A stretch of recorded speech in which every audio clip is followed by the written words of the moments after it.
Learning with Subrata YouTube চ্যানেলে তোমাদের সকলকে স্বাগত। প্রিয় ষষ্ঠ শ্রেণীর ছাত্রছাত্রীরা, আজকে আমরা করবো রায়মাটির প্রশ্নবিচির 2024 সালের থার্ড সামিটিভ অর্থাৎ ফাইনাল পরীক্ষার যে ভূগোলের বিভিন্ন প্রশ্নপত্র ছিল স্কুলের, আজকে 6 নম্বরের স্কুলটা আমরা কমপ্লিট করে ফেলবো। তো দেখো, আগের সেটগুলো আমি দিয়েছি, যারা দেখো নি তোমরা প্লেলিস্টে গিয়ে চেক করো, সেখান থেকে তোমরা সমস্ত স্কুলগুলোর প্রশ্নপত্রগুলো পেয়ে যাবে, সমাধান সমেত পেয়ে যাবে। এবং তোমাদের দেখো এই প্রশ্নপত্র বলেছে ইতাহার হাই স্কুল, ঠিক তো ইতাহার হাই স্কুল, এই স্কুলের প্রশ্নপত্রগুলো করবো। একের দাগে দেখো ম্যাপ পয়েন্টিং বলেছে, ম্যাপ পয়েন্টিং আমি আগেও করিয়ে দিয়েছি তোমাদের। এখানে দেখো, এখানে নিচে দেখবে, আমি পরে দেখাচ্ছি, এখানে সমস্ত ম্যাপ পয়েন্টিংগুলো দেওয়া আছে, এখান থেকে তোমরা দেখে নেবে। কোনো সমস্যা থাকলে আমাকে জানাবে, যে ম্যাপগুলো পারোনি সেখান থেকে বলবে। এইখানে তোমাদের শিখছে যতগুলো ম্যাপ আছে, এই 4টে ম্যাপের দ্বারা সব কিছুই করে দেওয়া আছে। এখান থেকে তোমরা দেখে নেবে। আমি 1 নম্বর সেটে ম্যাপ সম্পর্কে ভালো করে আলোচনা করে দিয়েছিলাম 1 নম্বর স্কুলে। এই 4টে ম্যাপ থেকে তোমাদের ক্লাস 6-এ যতগুলো ম্যাপ আছে সবগুলো তোমরা কমপ্লিট করবে। এখানে ম্যাপে কী কী দিয়েছে বলো তো? না, এই ম্যাপে দিয়েছে নিউ দিল্লি, থর মরুভূমি, গোদাবরী, করমণ্ডল উপকূল, সর্বাধিক বৃষ্টিপাতযুক্ত অঞ্চল মৌসিনরাম এবং কলকাতা। এইটা সম্বন্ধে দিয়েছে। দেখো, 2-এর দাগে দেখো 18টা এমসিকিউ প্রশ্ন দিয়েছে, সবগুলো করবো আমরা এক এক করে।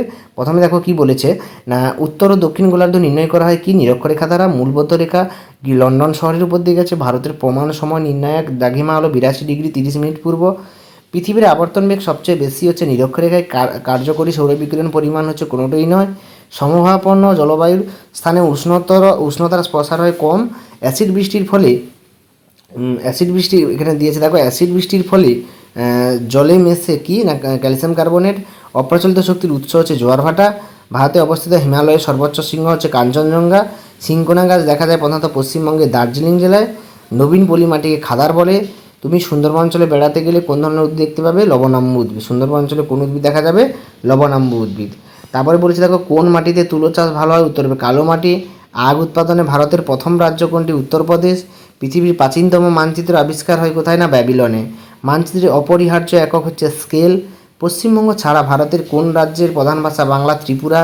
সাইলেন্স বোর্ড লাগানো হয় কোথায়? হাসপাতালে কোথায় লাগানো হয়? Silence board.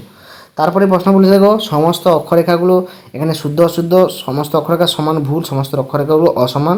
যত কেন্দ্রের দিকে যায় ছোট হয়, মানে উপরের দিকে যায়, মেরু অঞ্চলের দিকে যায়। পর্বত, মালভূমি, সমভূমি একত্রে দেখানো হয় প্রাকৃতিক মানচিত্রে। এলাহাবাদ স্থানীয় সময়কে ভারতের প্রমাণ সময় ধরা হয়। পৃথিবীর অ্যালবেডের পরিমাণ হচ্ছে 49%। পরের প্রশ্নে দেখো, ভারতের কফি পাত্র বলা হয় কর্ণাটককে। মানুষ ও অন্যান্য প্রাণীর ক্ষতিকর সাধারণ 65 ডেসিবেল শব্দ। পৃথিবীর সবচেয়ে বৃষ্টিবহুল স্থান হচ্ছে মৌসিনরাম। আর মৌসিন শব্দের অর্থ হচ্ছে কি? ঋতু। তারপরে দেখো, বায়ুর চাপ পরিমাপের একক হচ্ছে ব্যারোমিটার। প্রধান গ্রিনহাউস গ্যাস হচ্ছে CO2। কয়াল কি? কয়াল হচ্ছে মালাবার উপকূলে উপহ্রদগুলি, স্থানীয় ভাষায় কয়াল বলা হয়। পৃথিবীর ছাতা মানে ট্র্যাটোস্ফিয়ারকে বলা হয়, ট্র্যাটোস্ফিয়ার বায়ুস্তরকে পৃথিবীর ছাতা বলা হয়।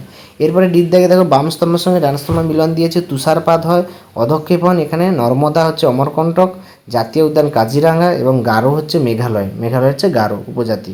তো এখানে দেখো ম্যাপ পয়েন্টগুলো আমি দেখিয়ে দিয়েছিলাম, এখান থেকে তোমরা আস্তে আস্তে দেখে নেবে। ম্যাপগুলো খুবই সুন্দরভাবে দেওয়া আছে, সমস্ত ম্যাপগুলো করা আছে ক্লাস 6-এ যতজন পড়ো। তো তোমাদের এর বাইরে কোনো ম্যাপ পড়বে না। এইখান থেকে তোমরা ম্যাপগুলো চারটে সেট প্র্যাকটিস করলে তোমরা সবগুলো এখান থেকেই কমন পেয়ে যাবে, ঠিক আছে? তো এই ম্যাপের যদি PDF চাই তোমরা বলো, সেখান থেকে আমি দিয়ে দেবো। দেখো, এটা 4-এর দাগে 2 নম্বরের 5টা প্রশ্ন, আমি প্রশ্নগুলো প্রথমে আলোচনা করি, উত্তরগুলো একসঙ্গে আলোচনা করছি। ভারতকে নদীমাতৃক দেশ বলে কেন? শব্দ দূষণের ফলে 4টি রোগের নাম কি? পৃথিবীতে মোট কয়টি অক্ষরেখা দ্রাঘিমারেখা রয়েছে? সাঁওতাল জনগোষ্ঠীর বাসস্থান, জীবিকা এবং নিরক্ষা তল বলতে কী বোঝো? প্রথমে দেখো, ভারতকে নদীমাতৃক দেশ বলা হয় কেননা সারা ভারত জুড়ে অসংখ্য ছোটো ছোটো নদী আছে এবং নদীকে কেন্দ্র করে বিভিন্ন মানুষেরা জনজীবনে কৃষিকাজ এবং তাদের যে অর্থ সংগ্রহ সেখানে নদী থেকেই করে। এই জন্য এইসব কারণের জন্য নদীকে মা বা নদীমাতৃক দেশ বলা হয়। এবার শব্দ দূষণের ফলে 4টি রোগের নাম হচ্ছে বধিরতা, শুনতে কম পাওয়া, অনিদ্রা, ঘুম না হওয়া, মাথা যন্ত্রণা এবং উচ্চ রক্তচাপ। পৃথিবীতে কয়টি অক্ষরেখা আছে? প্রথমে অক্ষরেখা হচ্ছে, দেখো 179টি অক্ষরেখা আছে এবং কয়টি দ্রাঘিমা রেখা আছে? দ্রাঘিমা রেখা আছে টোটাল 361টি দ্রাঘিমা রেখা অবলম্বন করা হয়েছে, ঠিক আছে? 360টি দ্রাঘিমা রেখার সংখ্যা হচ্ছে 360টি। পরে সাঁওতাল উপজাতিদের প্রধান খাদ্যাভ্যাস হচ্ছে, দেখো জীবিকা। খাদ্য কী কী? এখানে ভাত, মাছ, কাঁকড়া এরা প্রধান খাদ্য হয়। শূকর, মোরগ এবং খরগোশের মাংস। এবং জীবিকা এরা আছে পেশা শিকার করা, খাদ্য সংগ্রহ, মাছ ধরা, কৃষিকাজ, অনেক রকম। এবং বা শালপাতা বা কেন্দু পাতা থেকে বিভিন্ন রকম, শালপাতা থেকে বিভিন্ন থালা বাসন তৈরি করা এবং কেন্দু পাতা থেকে বিড়ি সেগুলো তৈরি করা। ভাষা হচ্ছে সাঁওতালি এবং ধর্ম হচ্ছে সূর্য দেবতা। নিরক্ষতল কাকে বলে? পৃথিবী নিরক্ষরেখা বরাবর পৃথিবীকে যে কাল্পনিক ভাবে টানলে যে তলপাত থাকে নিরক্ষতল বলে। এটা খুব সোজা। তারপরে দেখো 5-এর দাগের 5টা প্রশ্ন দিয়েছে, অক্ষরেখা দ্রাঘিমারেখার পার্থক্য, পৃথিবীর আবর্তন গতির ফলাফল, বিশ্ব উষ্ণায়ন কী, সিএফসির পুরো নাম কী, বিশ্বভিত্তিক মানচিত্র কাকে বলে, বিষয় দেখানোর বায়ু দূষণের ফলে সম্পর্কে আলোচনা করো। তো দেখো অক্ষরেখা দ্রাঘিমারেখা এখানে আমি 10টা পার্থক্য দিয়েছি, তোমরা এর মধ্যে যেগুলো 3টে পার্থক্য করবে ছোটো ছোটো দেখে, যেগুলো 3টে পার্থক্য করলেই এর মধ্যে হয়ে যাবে।